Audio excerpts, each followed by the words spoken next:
What is it, Fermine? What did you want to say?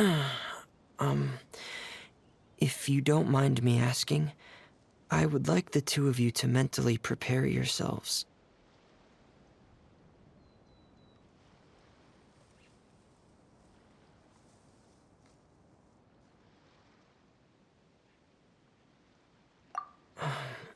This is the first time that you've met anyone with the syndrome, right?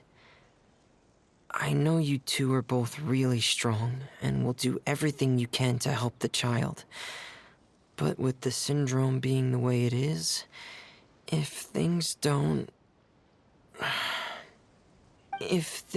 quite turn out as we wish, I hope you'll be able to accept the outcome and not put too much blame on yourselves. Fermine, why do you bring this up all of a sudden?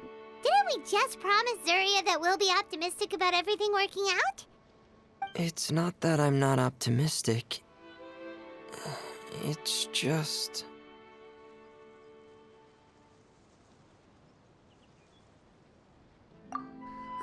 So that's why you looked like you knew exactly what she was talking about.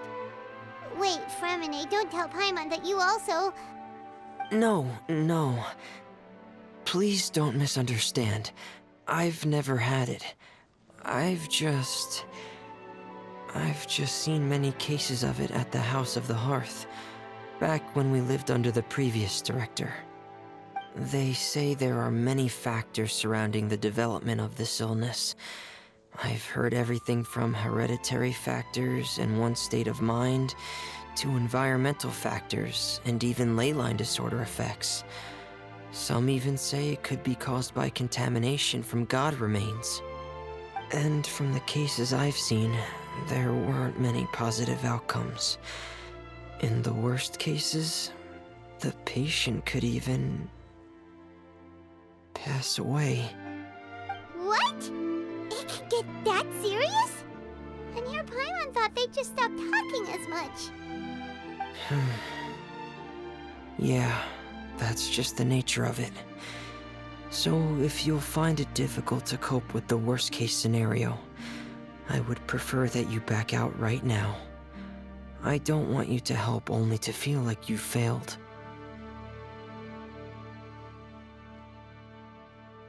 Yeah, that's right. Paimon's seen all of those things too. No matter how hard it might get, we won't be scared. Really? Then in that case, let's see this real-life fantasy adventure together to the end. Yeah! But Paimon has a question. If this illness can really be as bad as you've described, then do you really think Zuria's method will be able to help? After all, we'll just be using a toy as Thelxie and some ruins as the Kingdom of Water Imps. The whole adventure will only be turned into a picture book for her son to read. Well, I think it should be able to do something. To harbor a fantasy means that the child wants to save himself somehow. The only reason he's allowed his dream kingdom to fall is because he's lost control of his heart. But if we can help him regain control and escape from the darkness, we'll be able to change his world. Like helping someone who's lost their voice be able to speak again. Oh, Paimon sees what you're saying now. Huh. How do you understand all of this so well, Fremine? Well, maybe because I've also had many of my own dreams in the past. I even had my own fairy tale world, much like that boy's. I was able to draw a lot of support from it, so I believe in the power of fantasy worlds.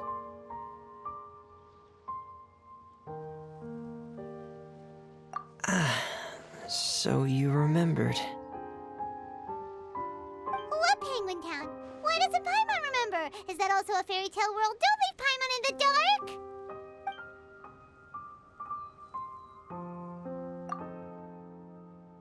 Hey, why did you put that on? It's just one of my personal quirks. Please pay it no mind. Anyway, Penguin Town is a peaceful place with lots of penguin residents. They're all really good at making clockwork toys. And Pear is the town's triumphant hero, as well as the one who quietly protects the whole place. Pear? But didn't you make Pear yourself? Well, I often think that Pear only came to me because he realized how much I needed him. So it's not so much that I made Pear, as Pear chose me as his friend. Fremine, are you sure you're not losing control of your fantasies as well? No, I don't think so. I can still differentiate between fantasy and reality. I just believe that the fairy tale world of my dreams must also exist somewhere. It might just be hidden, which is why it's difficult to see. Or it will only reveal itself at very specific times. Specific times? Like when you put on your diving helmet? Yeah, that's the general idea of it. Really? Paimon just said that because you put on your helmet. Have you ever observed the surface world from underwater? It's as if you're viewing a whole different world from the outside. It's a very surreal feeling. Both alienating, but also as if you're being protected by something. I have a similar feeling when I put on my diving helmet. In those moments, it's possible to see some truly wondrous things, as if a fairy tale has become reality.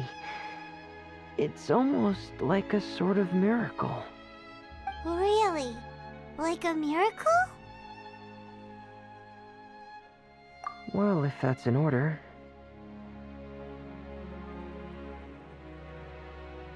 Hey, don't you still need time to work on Felxie's weapon? We don't want to keep you from finishing your commission. Right. I still have to collect some tools I'll need to craft the weapon. I've got to finish everything before tomorrow. Thank you for reminding me, Paimon. I'm sure there'll be other opportunities for you to try my helmet. Thanks for all of your help. I'll be off for now. Let's meet up here again in 2 days.